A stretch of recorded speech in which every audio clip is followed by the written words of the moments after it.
Bom dia, Pedro Santos e Jaime Jorge. Muito obrigado por terem aceitado este meu convite. Pedro, eu fazia-te uma pergunta primeiro a ti. A Armilar apresenta-se como um especialista em Deep Tech. Uhum. O que é exatamente um especialista em Deep Tech? Ok. Bem, antes de mais nada, bom dia e obrigado pelo convite. Deep Tech agora é um termo que existe desde há relativamente pouco tempo e que torna bastante mais fácil explicar aquilo que nós fazemos. Já fazemos isto há muito tempo e antes levávamos 5 minutos a explicar e agora, se dizemos Deep Tech a quem é da indústria, percebe-se logo. Mas isso é uma nossa posição, preferência e especialidade desde o início, mais por, se quiseres, ADN das pessoas da equipa do que propriamente por algumas considerações estratégicas. Todos nós na equipa de investimento temos um background em engenharia, em ciência e depois uma carreira em gestão e, portanto, a nossa preferência desde muito cedo sempre foi fazer investimentos em empresas que na prática se diferenciam pela tecnologia, ou seja, que têm tecnologia que é proprietária, que é resultado muitas vezes de um esforço grande e de anos, às vezes, de investigação e desenvolvimento. Tecnologia que importa depois transformar enquanto tecnologia bruta num produto comercializável e levá-lo para o mercado. Isso quer dizer que tipicamente não fazemos investimentos em áreas que não têm nada de errado, simplesmente não é a nossa área de preferência em coisas como e-commerce, marketplaces, etc. No extremo oposto investimos muitas vezes em empresas que são spin-offs de universidades, como é o caso da Codacy, por acaso, que muitas vezes que são resultado de muitos anos de investigação, de muitos anos de ciência, às vezes dura, e que chegam a um ponto de maturidade em que a ciência está fechada, digamos assim, a investigação científica pura está completa e a tecnologia está pronta a ser transformada num produto. E, portanto, é nessa fase que nós entramos e é isso, na prática, que hoje em dia o Deep Tech, enfim, agora tornou um termo que uns contornos um bocadinho mais comerciais, mais abertos, mais conhecidos, mas é isso, portanto, são empresas que têm como uma base diferenciadora a tecnologia de que são donas. Obrigado. Jaime, a Codex é o tipo de empresa que eu chamo o ovo de Colombo, que é assim, depois de inventada, parece óbvia, mas, mas como é que vocês se lembram de inventar uma empresa que visa melhorar o código de quem está a programar? Ou seja, se eu bem percebo, portanto, um programador está a programar e, portanto, a utilizar um conjunto, uma ou várias linguagens de programação e vai fazendo revisões àquilo que está a fazer para que no final atinja o seu resultado. E vocês conseguem fazer isso ao mesmo tempo essa revisão em que ele está a programar. Como é que isso acontece? Bem, primeiro, muito obrigado e bom dia a todos. Obrigado pelo convite. Ora bem, a Codacy nasceu fruto de trabalho de investigação feito no técnico e depois explorado e expandido ao longo do tempo, com muita informação dos clientes. Portanto, e no fundo o que nós fazemos como diz o Ricardo, exatamente isso. Nós ajudamos programadores a fazer menos erros, a pôr menos erros em produção e a colaborarem melhor, especialmente na parte que é a qualidade de software. E, portanto, como isto no fundo surgiu foi por uma curiosidade extrema que eu e o meu cofundador João Caixaria temos por desenvolvimento de software. Nós vimos que programadores andavam a gastar quase 30% do seu tempo a rever código porque encontrar problemas em software é tão difícil. Nós vemos que são milhares de milhões de dólares gastos todos os anos em ineficiências em desenvolvimento de software e em manter más práticas e maus problemas, no fundo, de desenvolvimento de software. E, portanto, nós achamos que há um espaço enorme para continuar aqui a explorar. O nosso produto já serve mais de 500 clientes à volta de todo o mundo, mas ainda começámos scratching the surface, so to speak, em todo o potencial que temos aqui. Pedro, a Armilar já é uma VC, com bastantes anos e com fundos sob gestão de dimensão muito elevada, até para aquilo que é a dimensão do mercado português, e portanto vocês investem em empresas em Portugal, mas não só. Como é que foram os vossos últimos meses em função do momento em que vivemos e que teve implicação em toda a gente e em todas as empresas, imagino que também nas vossas participadas? Sim. Bem, é inescapável que tudo isto que estamos a atravessar tem sempre impacto. Nós, enfim, um bocadinho por força deste tipo de atividade, que outros investidores dirão mais ou menos a mesma coisa, como uma parte significativa das coisas em que investimos, do nosso portfólio, está apoiada em digitalização e, portanto, tem sempre a capacidade de surfar a onda do digital. Isso teve tudo um pouco, mas também, portanto, também teve muitos casos de empresas a progredirem bem e a acabar, de uma forma ou de outra, por beneficiar dessa onda. Também temos casos opostos, não é? Temos, sobretudo no portfólio mais antigo, empresas que têm uma dependência grande de mercados que foram dramaticamente afetados, como o mercado de viagens, o de turismo, etc. E que também tínhamos pelo menos um caso desses que teve um impacto dramático a nível de volume de negócios. Mas de uma forma geral, o impacto, enfim, no geral do portfólio não foi muito grande. E depois tivemos, enfim, de alguma forma a sorte de estar numa posição de alguma forma privilegiada por ter um fundo novo, acabado de levantar. Na verdade, fizemos o fecho final do fundo em fevereiro, ali mesmo à porta do início da pandemia. E portanto, esse fundo tem estado ativo já no último ano e durante este período continuou a investir. Nós já, durante a pandemia, já anunciámos um novo investimento, estamos à beira de fechar mais um novo investimento também. E, portanto, a atividade a nível de novos investimentos também não abrandou muito significativamente. Abrandou a forma, ou melhor dizendo, mudou um bocadinho a forma de fazer novos investimentos, na medida em que as pessoas não se conhecem, e uma parte muito importante destas aventuras de venture capital é de conhecimento e de relacionamento com as pessoas, com os fundadores das empresas.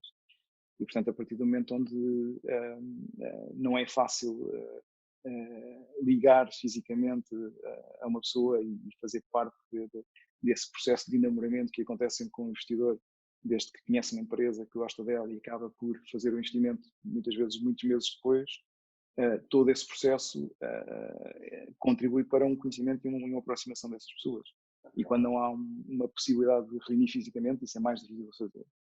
E, portanto, vimos nos últimos meses muitos eventos de online pitching, de tentativas grandes, até coordenadas entre vários investidores, que foi uma estreia, diria, até a nível ibérico, isso acontecer, em que se reúnem várias oportunidades de investimento, várias startups, todas elas à procura de financiamento e fazem parte de um evento online com vários investidores onde têm a oportunidade de fazer o pitch e, portanto, a partir daí começarem a fazer o processo de investimento. E isto é um modo novo de trabalhar, que enfim, provavelmente ainda vai, em alguns círculos vai vingar e vai continuar como modo ativo. Jaime, uma coisa que eu tenho curiosidade é assim, se eu for um programador, ou se fosse um programador, principalmente se fosse um programador pequeno, ou seja, com um pequeno volume de trabalho, eu posso ser cliente da Codacy, ou a Codacy está especialmente dirigida para grandes grupos de programação ou grandes empresas, e dois, como é que funciona o processo em si? Ou seja, como é que vocês se imiscuem na programação de alguém? São duas boas perguntas. Relativamente à primeira, nós servimos desde os developers freelancer, individuais, que tenham até uma equipa pequena, empresas pequenas, startups a começar, até empresas grandes que nós temos no nosso portfólio de clientes, bastante grandes, até com as várias centenas de programadores ou da Codacy. E, portanto, nós, para o programador individual, temos um propósito muito sólido, que é, muitas das vezes não temos equipa suficiente e não temos pessoas com horas suficientes para dar o feedback necessário ao código. E, portanto, o que acontece é que passam problemas para a produção, passam problemas que depois ficam enraizados no código e nós, Codacy, damos esse feedback. Portanto, tornamos-nos quase como um reviewer externo ao processo, que ajuda automaticamente a cada mudança, a cada nova feature que é lançada, a encontrar problemas de software. A segunda pergunta, como é que nós trabalhamos no fundo nesse processo? Como é que no fundo, tecnicamente, isto funciona? Então, para cada feature, para cada alteração, no fundo que é o chamado on-commit, on-pull request, em desenvolvimento de software, o que nós fazemos é aplicamos a cada linha de código que muda uma bateria de análise de código que tem mais de 8.000 regras de análise de programação. E encontramos desde o estilo de código, boas práticas, a segurança básica, problemas de design do próprio software, que pode ser usado para melhoria. Pode ser usado para fazer esses improvements graduais ao próprio software.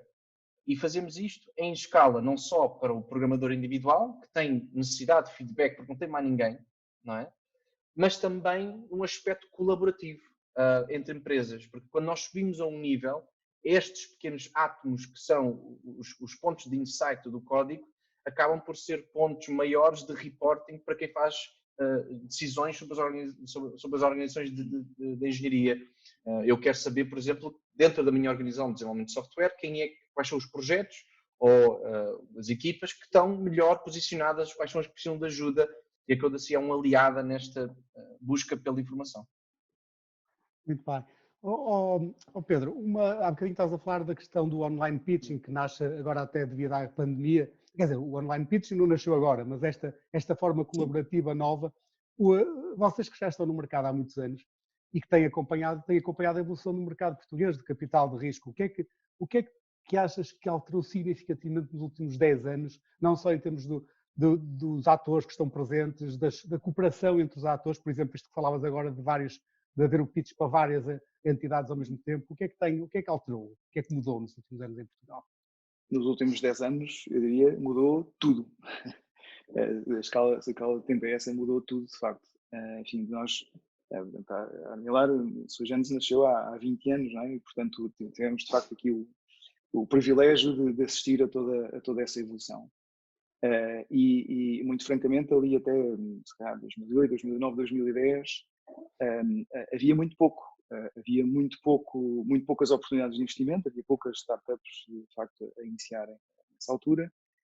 Havia poucos co-investidores, o que era um problema, porque, enfim, acho que faz parte também desta atividade o co-investimento e a colaboração entre investidores, que, enfim, mais frequentemente do que não é mais colaborativo do que competitivo, ou seja, há um desejo de fazer investimentos em parceria em novas empresas. E, portanto, nós, durante esse período, até essa data, mais ou menos 2008, 2009, estávamos de alguma maneira sozinhos, víamos praticamente todo o deal flow, para usar o lingo da indústria, ou seja, as oportunidades de investimento que iam surgindo em Portugal, e necessariamente fazíamos investimentos fora e fazíamos muito também nos Estados Unidos, porque isso era um fenómeno que, de facto, até essa data não era só Portugal, era, de uma forma geral, a Europa era ainda relativamente pobre quando comparada com os Estados Unidos, evidentemente. Tudo mudou ali por volta dessa altura, por 10, 12 anos, ali depois da crise financeira. Acho que a crise financeira teve um papel importantíssimo nessa altura, porque, enfim, nós continuamos a ter, e é-nos reconhecido internacionalmente, mesmo no mundo das startups, uma qualidade de engenharia muito boa, francamente boa, e há métricas para isso que avaliam objetivamente a qualidade dos engenheiros portugueses como francamente boa. E também é outro facto, a um custo mais baixo ainda do que é a prática na generalidade da Europa. Então, se formos para os Estados Unidos, não tem comparação. Só que até essa altura o espírito empreendedor de engenharia era relativamente curto em número de pessoas que decidiam sair da carreira de engenheiro, de gestor, o que fosse, para uma carreira de empreendedor. Ou seja, o empreendedorismo não era ainda visto como uma opção profissional válida. Enfim, muitas vezes saíam pessoas das grandes universidades de engenharia e, enfim, o objetivo ali era ter um emprego para a vida no utility, num grande banco, coisa assim desse género.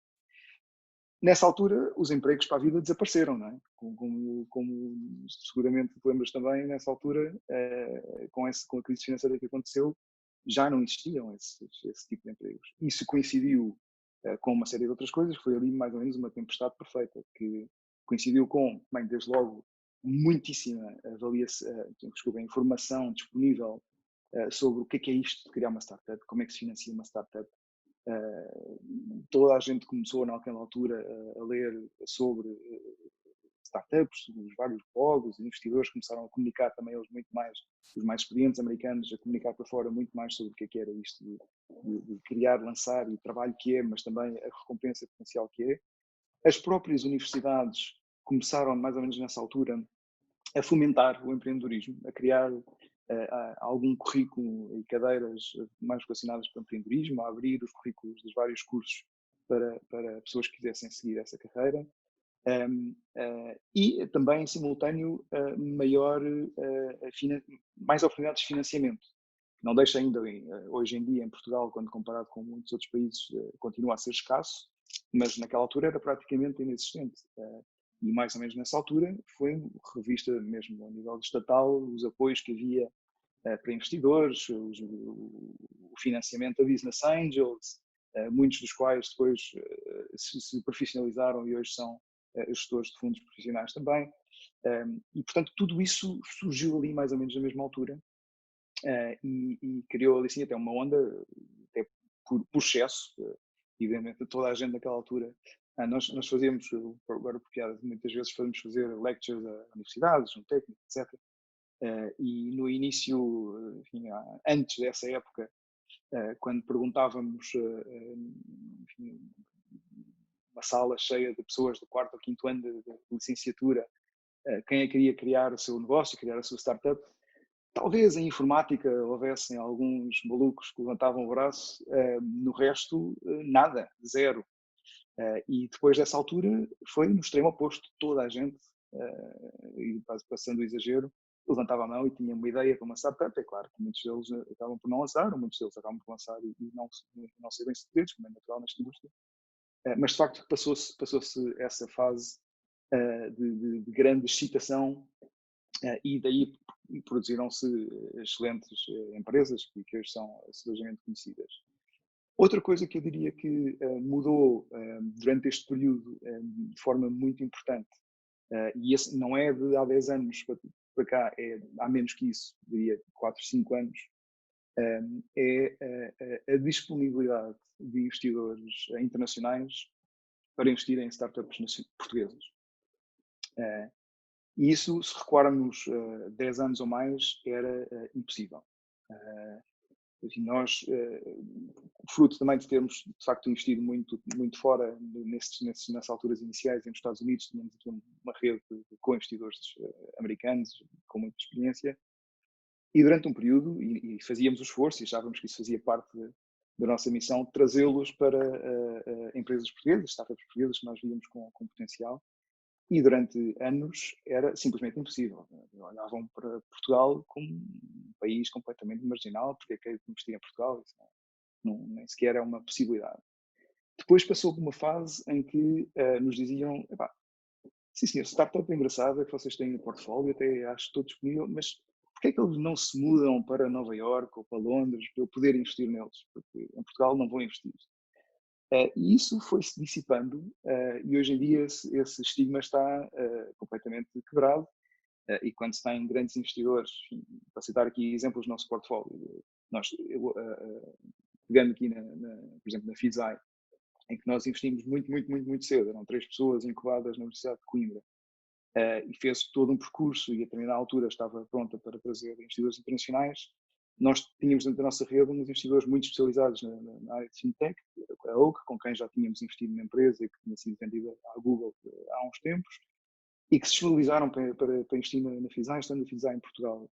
E isso, quando isso começa a acontecer, quebra-se um bocadinho um estigma, que é se aqueles senhores investiram aqui, então quer dizer que eu, investidor internacional, posso de alguma forma já confiar no sistema judicial, nas pessoas, no ecossistema, para criar ali qualquer coisa que faça sentido. Depois isso vai tomando proporções maiores, não é? Depois também continuando aqui no nosso portfólio, quando uma Goldman Sachs e KKR, portanto, grandes investidores globais, investem numa OutSystems portuguesa, isso quebra barreiras de uma forma extraordinariamente benéfica para o ecossistema nacional. Que é, pá, se eu sou um investidor francês ou inglês que tem um âmbito de investimento internacional, se aqueles senhores investiram naquele país, isso quer dizer que eu posso investir naquele país. Já não tenho que ir validar e fazer, dentro da minha due diligence, validar que o país consegue sustentar a empresa do ponto de vista, mais uma vez, judicial, legal, etc. E, portanto, hoje é o contrário. Hoje temos muitos investidores internacionais que viram crescer empresas com origem em Portugal, das quais eles nunca tinham ouvido falar, até que elas se tornaram bastante grandes e visíveis, e, portanto, de repente, abrem os olhos e querem vir para Portugal, e nós recebemos vários por mês investidores internacionais, e agora, até muito recentemente, muitos espanhóis, que durante muito tempo era uma realidade bastante distinta entre Espanha e Portugal e havia pouco co-investimento, e hoje em dia essas fronteiras estão muito abertas e quebrou-se esse estigma, eu diria, por completo. E, portanto, temos, de facto, um apelo para investidores internacionais que casa também com, mais uma vez, alguma escassez de capital que ainda existe cá e, portanto, existe espaço para investidores internacionais investirem cá e eles querem investir cá. Isso é muito novo para o nosso ecossistema e benéfico também. Sem dúvida. Jaime, eu estava aqui a pensar, a ouvir-te há bocadinho a falar, pensar assim, se eu fosse um hacker, um dos mauzinhos, né? Se for um hacker ético, posso ser um bom cliente vosso, mas se for um hacker também tenho problemas de programação e de código. Como é que é? Eu posso ser vosso cliente ou não? Nós não fazemos qualquer tipo de diligence nos que é que os nossos clientes estão a usar o nosso produto, até porque não nos compete a nós acreditamos que tudo o que é software, especialmente software de open source, nós providenciamos o nosso produto grátis e acreditamos que o valor económico, social e, no fundo, o impacto que o software tem na sociedade é tão alto que, ao longo do tempo, todos esses blips de menos éticos vão sendo irrelevantes. Ou seja, nós acreditamos no nosso net positive effect como organização no mundo do desenvolvimento de software. E, na verdade, é real. Nós conseguimos vê-lo até de maneira bastante quantificada, na maneira como os nossos utilizadores estão a corrigir os nossos issues encontrados todos os dias, às vezes todas as horas. E, portanto, se nós também temos termos e condições, alguns deles são que vai haver um uso correto, ético do nosso produto, e se nós encontrarmos alguma coisa que vai violar esses termos, aí nós iremos parar a utilização da nossa plataforma. Nós por acaso, só um ponto aí, nós ancoramos tudo o que é nosso serviço como uma parceria, como um value chain de outros produtos que já existem na indústria, como é, por exemplo, o GitHub, como é o GitLab, como é muitos desses produtos. Se usam muitos desses produtos, nós também estamos aí, de alguma maneira, também seguros. Jaime, agora, até completando aquilo que perguntei, eu perguntei um bocadinho a brincar, mas também a sério, eu sei. Isto é, eu não tenho dúvida nenhuma que vocês contribuem muito para o positivo, porque eu também acredito que a maior parte das pessoas está a fazer as coisas bem e pelo bem, mas a minha questão também tem um bocadinho a ver assim, vocês, são capazes, ou até não são sequer capazes, se alguém tiver a fazer algo efetivamente maldoso, vocês conseguem de alguma forma detectar ou não conseguem? Depende muito do que nós definimos como maldoso, não é? Portanto, se nós estivéssemos a definir que alguém está a desenvolver um software com o propósito de encontrar vulnerabilidades noutro software, noutro sistema de software, a própria natureza disso para nós é muito difícil de analisar. Francamente, isso é algo que também não acontece bem, simplesmente com a razão como as coisas funcionam. Portanto, quando alguém está a tentar fazer software que tem, no fundo, fins nocivos, não é? Esse software é sempre protegido. Nunca ninguém o põe em plataforma como a nossa ou plataformas abertas, porque isso é quase um intellectual property do próprio hacker. Se a gente tiver acesso àquilo, tem menos valor. Eles devem ter uma coda assim do submundo. qualquer trabalho. Quem sabe. Exato. Exatamente. E deve haver. E provavelmente há negócio aí também. Provavelmente há negócio aí também. Essas pessoas, na verdade, são fulcrais, admitindo que não estão com outros propósitos mais nocivos, não é?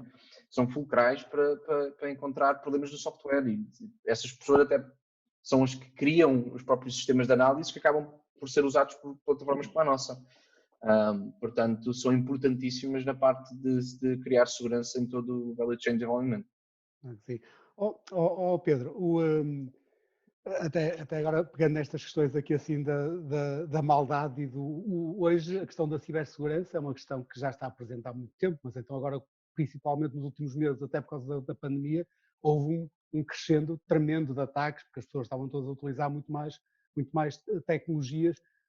Eu imagino que essa também é uma área vossa de investimento. Sem dúvida nenhuma. É uma área, bem, desde logo é uma área intrinsecamente deep tech. Tem muita ciência por trás, tem de todo o tipo, assim, modelos matemáticos complexos, criptografia, técnicas de programação menos complexas, vulnerabilidades, inclusive de hardware, etc. Portanto, claramente sim. E, portanto, temos visto bastantes oportunidades nesse campo e em crescendo, como dizes.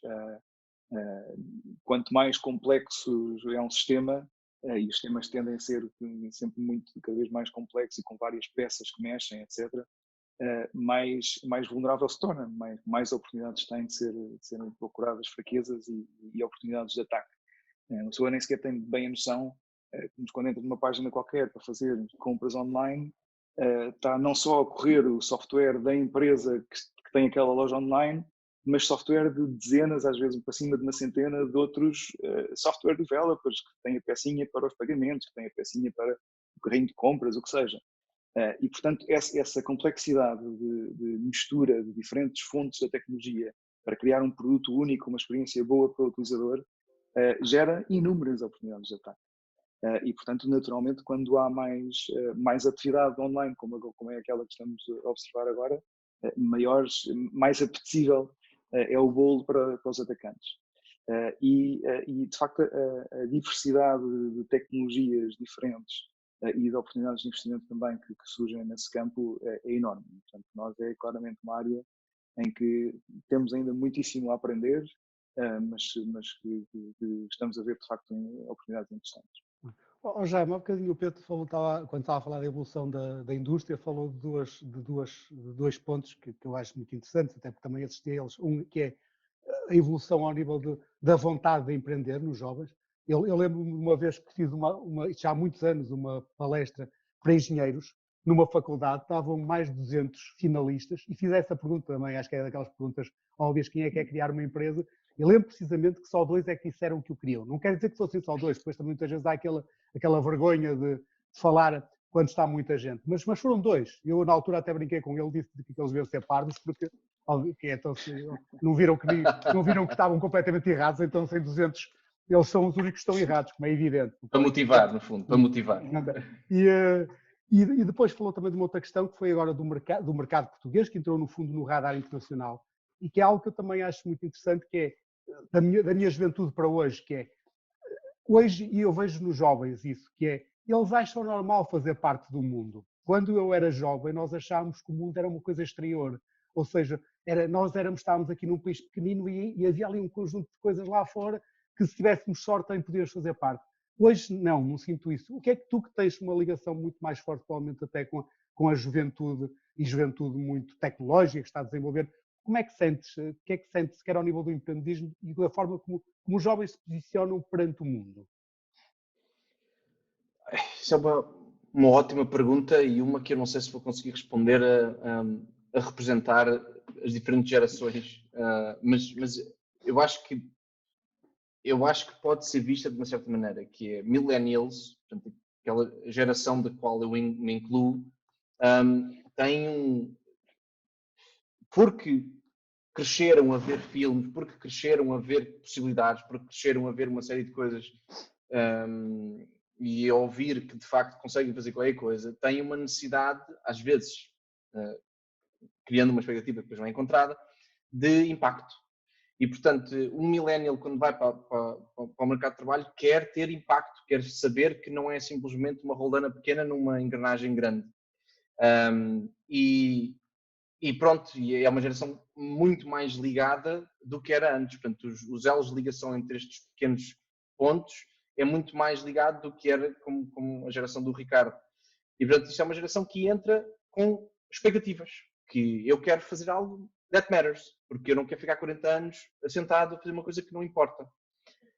E isto é um desafio para empresas, a minha incluída, de como é que se lida com uma geração que quer fazer coisas que tenham impacto.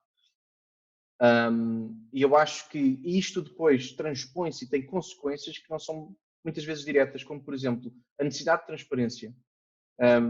Nós, na Codacy, temos um dos pilares da nossa cultura é a transparência. Tudo o que são reuniões que nós temos da própria leadership da empresa são abertas. Tudo o que são salários e os brackets salariais da empresa são abertos.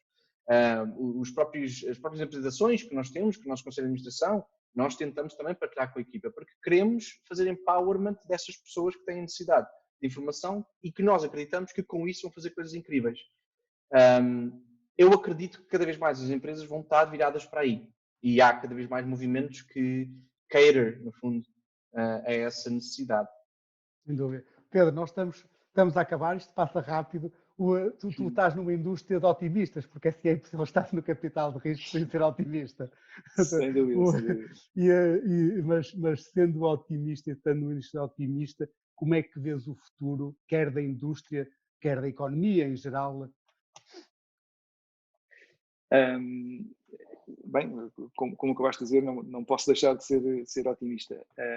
E em particular desta indústria, eu acho que ela tem um papel importantíssimo, e estamos a falar desta indústria, das startups, não necessariamente do venture capital, que anda atrás das startups, mas da indústria das startups e do empreendedorismo, acho que tem um papel fundamental no desenvolvimento económico, porque de facto